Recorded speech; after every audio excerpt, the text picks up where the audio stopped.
Bonjour, bienvenue à l'auto-école artisienne. Aujourd'hui, je vais vous présenter notre nouvelle voiture, la Skoda Fabia. Afin de pouvoir répondre aux questions intérieures pour l'examen du permis de conduire, on va vous faire la présentation de quelques petites particularités de ce modèle.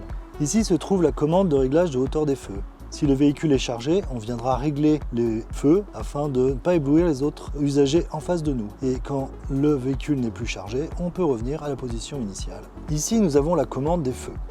Position 0, feu éteint. Position automatique, le véhicule en cas de pluie ou la nuit mettra automatiquement les feux de croisement. Suivante, feu de position uniquement, utilisable la nuit avec de l'éclairage public. Ensuite, position de croisement. Si on tire une première fois, on a l'anti-brouillard avant qu'il va se mettre, le voyant est ici.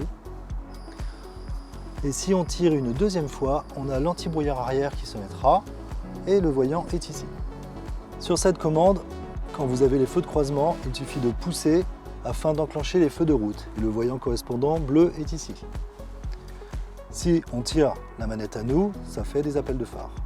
Toujours sur ce commodo, si on la baisse vers le bas, ça enclenche le clignotant à gauche, vers le haut, clignotant à droite. Pour l'éteindre, on peut le remettre au milieu.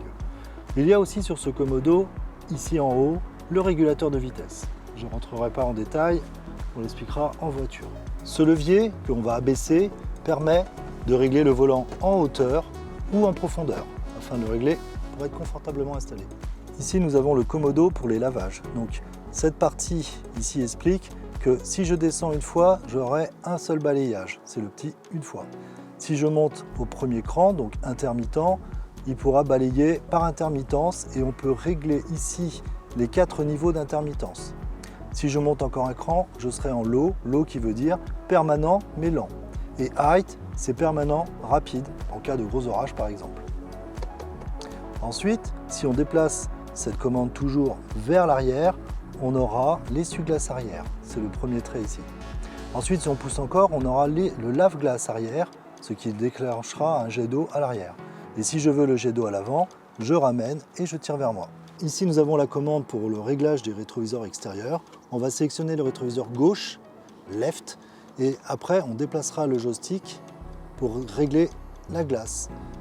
Je le remets en position éteint, rétroviseur droit, et la dernière position, c'est dégivrage des rétroviseurs au cas où il y a un peu de neige ou de verglas sur le rétroviseur. Cette console est la console pour la climatisation et l'aération.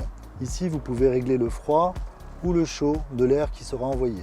Ici, vous pouvez régler l'intensité du ventilateur pour l'air. Et ici, vous pouvez diriger soit sur le pare-brise, petit logo ici, soit sur le visage, ou vers les pieds et le visage en dernière position. Le bouton ici permet d'enclencher ou de désenclencher la climatisation. Quand le voyant est allumé, la climatisation est enclenchée. Ce voyant est le dégivrage de la lunette arrière. Il a aussi un voyant. Et ce voyant, avec une voiture et une petite flèche à l'intérieur, c'est l'air recyclé.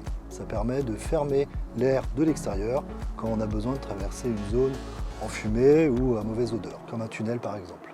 Ici, vous avez le bouton pour le signal de détresse, en anglais warning. On l'actionne uniquement en cas de panne, d'accident ou de fort ralentissement sur la route. Pour mettre le frein à main, on tire le levier et on entend les différents claques. C'est enclenché, la voiture ne bougera plus. Pour l'enlever, on doit tirer un petit peu plus, ça débloque le bouton. Une fois débloqué, on appuie dessus et on peut redescendre pour enlever et la voiture pourra bouger. Le levier de vitesse sur cette voiture est manuel. On a les vitesses comme sur tous les autres véhicules. Petite exception, la marche arrière, il faut descendre, déplacer à gauche et monter délicatement, ça enclenche la marche arrière. Pour mettre le rétroviseur en position nuit sur la Fabia, c'est automatique, elle le fera toute seule.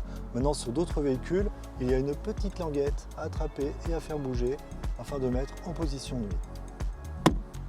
Dans le cas où on veut transporter un enfant dos à la route dans son siège bébé, il faudra désactiver l'airbag passager ici avec la clé du véhicule.